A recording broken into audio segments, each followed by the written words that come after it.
আসসালামু আলাইকুম। আজকে আমরা আলোচনা করব ডিএনএর ভৌত এবং রাসায়নিক গঠন সম্পর্কে। তো ডিএনএর ভৌত গঠন আলোচনা করার জন্য আমরা এখানে নিয়ে এসেছি ওয়াটসন এবং ক্রিকের ডিএনএ ডাবল হেলিক্স মডেলটি। তো চলো শুরু করা যাক। ওয়াটসন ও ক্রিকের মডেল অনুযায়ী ডিএনএ হলো দ্বিসূত্রক পলিনিউক্লিওটাইডের একটা সর্পিলাকার গঠন। আচ্ছা, প্রথমত আমরা আসি যে পলিনিউক্লিওটাইড বলতে আমরা কি বুঝি। পলি বলতে হচ্ছে অনেকগুলো, আর নিউক্লিওটাইড বলতে আমরা একটা গঠন বোঝাই যেখানে হচ্ছে একটি নাইট্রোজেন গঠিত বেস থাকে, একটি পেন্টোজ সুগার থাকে এবং একটি ফসফেট গ্রুপ যুক্ত থাকে। তাহলে এই তিনটি গঠন মিলে হচ্ছে একটা নিউক্লিওটাইড গঠিত হয়। আমাদের নিউক্লিওটাইডের উপর বিস্তারিত ভিডিও আছে, তোমরা চাইলে সেটা দেখে আসতে পারো। তো ডিএনএ হলো পলিনিউক্লিওটাইডের সর্পিলাকার গঠন বা হেলিক্স। এখানে ডিএনএ যে গঠনটা তোমরা এখানে দেখতে পাচ্ছ একটা মইয়ের মতো।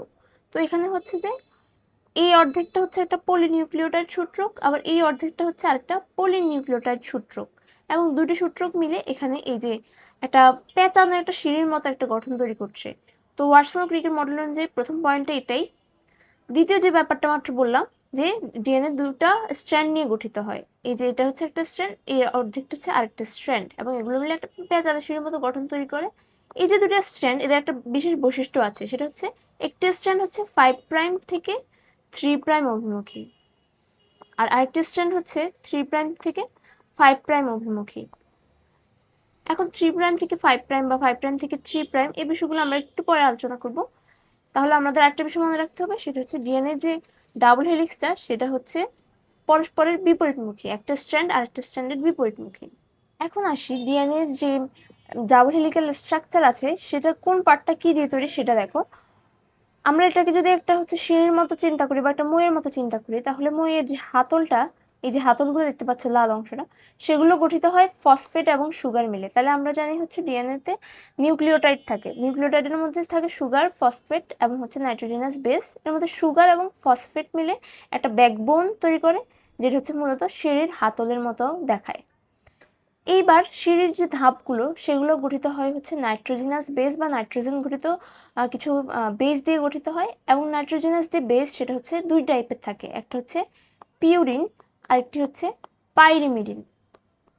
তো এখানে পিউরিন যে বেস সেটা হচ্ছে যে আমাদের দুই ধরনের, একটা হচ্ছে অ্যাডেনিন আর একটা হচ্ছে গুয়ানিন। পাইরিমিডিন বেস হচ্ছে তিন ধরনের, সাইটোসিন, থাইমিন এবং হচ্ছে ইউরাসিল। এর মধ্যে সাইটোসিন এবং থাইমিনই শুধুমাত্র হচ্ছে ডিএনএতে থাকে, আর ইউরাসিল হচ্ছে আরএনএতে থাকে, এটা কিন্তু ডিএনএতে হচ্ছে পাওয়া যায় না। এখন আমরা দেখব যে ডিএনএতে আমরা জানি যে দুটি পলিনিউক্লিওটাইড স্ট্র্যান্ড থাকে, তারা আসলে পরস্পরের সাথে কিভাবে যুক্ত থাকে। তো একটু আগে আমরা বললাম হচ্ছে নাইট্রোজেনাস বেস সম্পর্কে। তো ডিএনএতে এই যে সিঁড়ির ধাপগুলো সেগুলো হচ্ছে নাইট্রোজেনাস বেস দিয়ে গঠিত হয়। এখানে এই যে বেসগুলোর মধ্যে একটা বন্ধন গঠিত হয়, হাইড্রোজেন বন্ধন।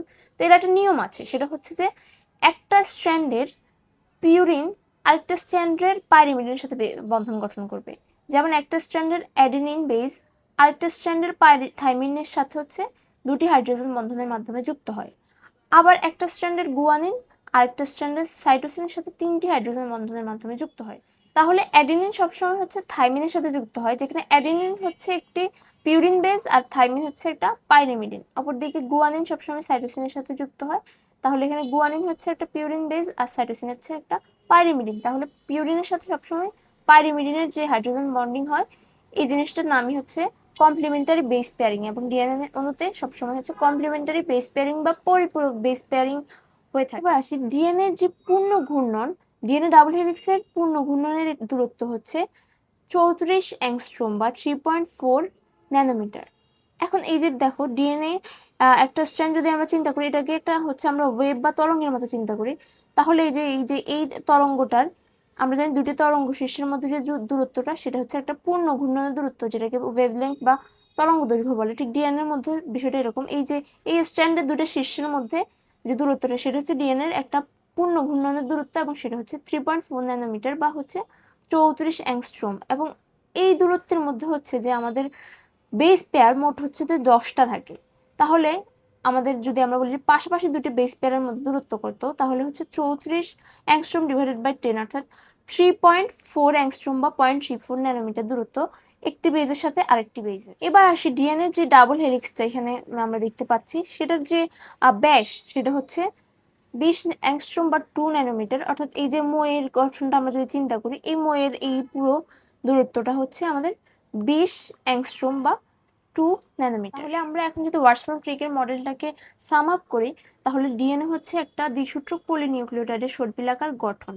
এবার আমরা যদি সর্পিলাকার গঠনটাকে হচ্ছে জুম ইন করে থাকি, তাহলে আমরা এখানে দেখতে পাবো যে এই প্যাঁচানো সিঁড়ির মতো যে গঠনটা, তার যে হাতলটা, সেটা তৈরি হয় হচ্ছে পেন্টোজ সুগার এবং হচ্ছে ফসফেট অণু দিয়ে, যেটাকে বলে ফসফেট সুগার ব্যাকবোন। এবং সিঁড়ির যে ধাপগুলো, সেগুলো তৈরি হয় হচ্ছে নাইট্রোজেনাস বেস দিয়ে। নাইট্রোজেনাস বেসের মধ্যে হচ্ছে পরিপূরক বা হচ্ছে কমপ্লিমেন্টারি বেস পেয়ারিং হয়, অর্থাৎ অ্যাডেনিন হচ্ছে থাইমিনের সাথে বন্ধন করে এবং গুয়ানিন হচ্ছে সাইটোসিনের সাথে বন্ধন করে।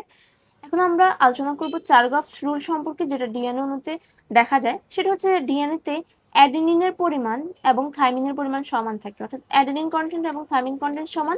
ঠিক একইভাবে গুয়ানিনের পরিমাণ এবং সাইটোসিনের পরিমাণ সমান থাকে। তাহলে আমরা এটা থেকে বলতে পারি যে মোট অ্যাডেনিন ও গুয়ানিনের পরিমাণ, তার মানে হচ্ছে পিউরিন বেজের যে মোট পরিমাণটা, সেটা হচ্ছে থাইমিন এবং সাইটোসিনের মোট পরিমাণের সমান, অর্থাৎ পিউরিন সমান হচ্ছে পাইরিমিডিন। তাহলে ডিএনএ অণুতে পিউরিন এবং পাইরিমিডিনের পরিমাণটা সমান থাকে, এবং এই যে নিয়মটা, এটার নামই হচ্ছে চারগাফস রুল। এখন আমরা আলোচনা করব ডিএনএ রাসায়নিক গঠন সম্পর্কে। তবে উচ্চ মাধ্যমিক শিক্ষার্থীদের জন্য ভিডিওর এই অংশটা কিন্তু প্রয়োজনীয় না, তবে অধিকতর জ্ঞান অর্জনের জন্য তোমরা চাইলে এই অংশটি দেখতে পারো। তাহলে আমরা জানি ডিএনএ হলো নিউক্লিওটাইডের পলিমার, এবং ডিএনএতে থাকে হচ্ছে ডিএনটিপি বা deoxy ribonucleotide triphosphate. DNA nucleotide বা ডিএনটিপি হচ্ছে একটি পেন্টোজ সুগার, একটি নাইট্রোজেনাস বেস এবং একটি ফসফেট গ্রুপ নিয়ে গঠিত। তো আমরা পেন্টোজ সুগারের গঠনটা এখানে দেখতে পাচ্ছি। ডিএনএতে থাকে ডিঅক্সি রাইবোজ সুগার থাকে। এখন এখানে ডিঅক্সি শব্দটা মানে হচ্ছে, ডি বলতে বোঝায় হচ্ছে উইদাউট, আর অক্সি বলতে হচ্ছে অক্সিজেন। তাহলে অর্থাৎ এখানে যে ডিঅক্সিরাইবোজ সুগার, সেটার এই যে 2 নং যে কার্বনটা, সেখানে কিন্তু হচ্ছে একটা অক্সিজেন থাকে না, যেটা হচ্ছে রাইবোজ সুগার আমরা দেখতে পাচ্ছি আছে। আর এখানে একটা অক্সিজেন অনুপস্থিত থাকার কারণে একে বলা হয় ডিঅক্সিরাইবোজ সুগার। ডিএনএতে 2 ধরনের নাইট্রোজেনাস বেস থাকে, একটি হলো পিউরিন, অপরটি হলো পাইরিমিডিন। এখানে আমরা পিউরিন বেসগুলা অর্থাৎ অ্যাডেনিন এবং গুয়ানিন, সেই সাথে হচ্ছে পাইরিমিডিন বেস বা সাইটোসিন, থাইমিন এবং ইউরাসিলের গঠন দেখিয়েছি। তো আমরা এখানে দেখতে পাচ্ছি যে পিউরিন বেস যেগুলো, সেগুলো হচ্ছে কিন্তু 2 রিং বিশিষ্ট, এবং সেখানে আমরা অ্যাডেনিনের যে অ্যান্টি ক্লকওয়াইজ ভাবে হচ্ছে তার নামকরণ, নাম্বারিংটাও হচ্ছে কিন্তু দেখিয়েছি। এবং আমরা দেখতে পাচ্ছি অ্যাডেনিনের যে রিংটা, সেখানে কিন্তু 9টি মেম্বার আছে। অপরদিকে গুয়ানিন হচ্ছে অ্যাডেনিনের মতো সিমিলার স্ট্রাকচার, এবং এখানে হচ্ছে 9জন মেম্বার বিশিষ্ট একটা হচ্ছে রিং আমরা দেখতে পাচ্ছি। অপরদিকে সাইটোসিন, থাইমিন, ইউরাসিল এরা প্রত্যেকে হচ্ছে এক রিং বিশিষ্ট, এবং এদের রিংই হচ্ছে যে 6টি মেম্বার থাকে, এবং থাইমিনেরও যে নাম্বারিংটা, সেটা আমরা এখানে দেখিয়ে দিয়েছি। এখানে আমরা দেখিয়েছি কিভাবে একটা ডিএনএ এর সিঙ্গেল নিউক্লিওটাইড গঠিত হয়। তো তোমরা এখানে দেখতে পাচ্ছ যে এখানে একটা অ্যাডেনিন বেস আমরা দেখিয়েছি। সেই অ্যাডেনিন বেসের যে 9 নং সদস্যটা, সেটার সাথে হচ্ছে এই যে পেন্টোজ সুগার আছে, তার 1 প্রাইমের যে OH গ্রুপ ছিল, সেটার মধ্যে একটা বন্ধন তৈরি হচ্ছে, অর্থাৎ 1 নং কার্বনের একটা বন্ধন তৈরি হয়েছে। এখন এখানে আমরা কেন এটাকে 1 প্রাইম 2 প্রাইম দেখালাম, সেটা হচ্ছে যে আমাদের যে নাইট্রোজেনাস বেসটা, সেটার যে নাম্বারিং, সেটাতে কিন্তু আমরা 1 2 3 4 অলরেডি ইউজ করেছি। তাহলে সেটা থেকে একটু ডিফারেন্ট ভাবে দেখানোর জন্য আমরা তখন হচ্ছে আমাদের যে পেন্টোজ সুগারটা, সেটাকে নামকরণ করেছি 1 প্রাইম 2 প্রাইম এভাবে। তাহলে আমাদের যে অ্যাডেনিন বেস, সেখানে কিন্তু 9 নং যে সদস্যটা, সেখানে নাইট্রোজেনের সাথে এখানে কিন্তু একটা হাইড্রোজেন যুক্ত ছিল। অপরদিকে পেন্টোজ সুগারের যে 1 নং 1 প্রাইমে, সেখানে কিন্তু এখানে এই জায়গায় একটা OH ছিল। তাহলে এখানকার যে হাইড্রোজেন আর এখানকার OH এর থেকে হচ্ছে এক অণু পানি সরে গিয়ে এখানে এই যে ডিরেক্টলি কার্বনের সাথে হচ্ছে এখানে একটা বন্ধন তৈরি হবে। অপরদিকে আমরা এখানে যদি দেখি যে আমাদের পেন্টোজ সুগারের যে 5 প্রাইম যে কার্বনটা, সেখানেও কিন্তু এখানে হচ্ছে যে CH2OH এভাবে একটা ছিল। তো ফসফেটের এখানে হচ্ছে একটা হাইড্রোজেন ছিল, তাহলে CH2OH এর এখানে OH এবং এখানকার যে হাইড্রোজেন, সেখান থেকেও এক অণু পানি সরে যাবে, এবং ফসফেট গ্রুপটা হচ্ছে পেন্টোজ সুগারের 5 প্রাইমের সাথে হচ্ছে এখানে যুক্ত হচ্ছে। এখানে আরেকটি বিষয় হচ্ছে যে তোমরা দেখতে পাচ্ছ এখানে একটা সুগারের সাথে কিন্তু একটা নাইট্রোজেনাস বেজের বন্ধন গঠন হয়েছে। তো এখানে নাইট্রোজেনাস বেস কিন্তু একটা নন সুগার পার্ট, এটা কিন্তু কোনো সুগার না। তো আমরা জানি যখন হচ্ছে যে সুগারের সাথে নন সুগারের বন্ধন গঠন হয়, তখন সেটাকে বলা হয় হচ্ছে গ্লাইকোসাইডিক বন্ধন বা গ্লাইকোসাইডিক বন্ড। এবং এই যে নাইট্রোজেনাস বেস বা নন সুগারের সাথে সুগারের একটা বন্ধন হলো, এখানে এটার নাম হচ্ছে ডিএনএতে ইন গ্লাইকোসাইডিক বন্ধন, কারণ নাইট্রোজেনের মাধ্যমে এই গ্লাইকোসাইডিক বন্ধনটা গঠিত হয়েছে। তো এখানে আমরা যদি বলি পিউরিন যে বেস দুটি অর্থাৎ অ্যাডেনিন এবং গুয়ানিন যখন হচ্ছে ডিঅক্সিরাইবোজ সুগারের সাথে যুক্ত হবে, সুগারের সবসময় হচ্ছে কিন্তু 1' সাথেই কিন্তু বেজের বন্ধন হবে, কিন্তু বেজ যদি পিউরিন হয় তখন পিউরিনের 9 নং যে নাইট্রোজেনটা সেটার সাথে হচ্ছে সুগারের 1' বন্ধন হবে। কিন্তু যদি পাইরিমিডিন বেজ হয় অর্থাৎ সাইটোসিন, থাইমিন, ইউরাসিলের ক্ষেত্রে তাদের যে 1 নং নাইট্রোজেন সেটার সাথে হচ্ছে কিন্তু আমাদের সুগারের 1' বন্ধন হবে, বা এন গ্লাইকোসাইডিক বন্ধনটা হবে হচ্ছে 1 নং নাইট্রোজেনের সাথে। আমরা ডিএনএ নিউক্লিওটাইডের স্ট্রাকচার দেখেছি, এখন আমরা দেখব যে নিউক্লিওটাইডগুলো মিলিত হয়ে কিভাবে একটা ডিএনএ অণুকে গঠন করছে। তো তোমরা এখানে দেখতে পাচ্ছ যে একটা ডিএনএতে নিউক্লিওটাইডগুলো পরস্পরের সাথে যুক্ত হয়ে একটা ডিএনএ স্ট্র্যান্ড তৈরি করছে। তো আমরা যদি জুম ইন করি, এখানে আমরা এই যে নিউক্লিওটাইড, একে হচ্ছে যে আমরা প্রথম নিউক্লিওটাইড বলবো, এবং এটাকে আমরা বলবো হচ্ছে দ্বিতীয় নিউক্লিওটাইড।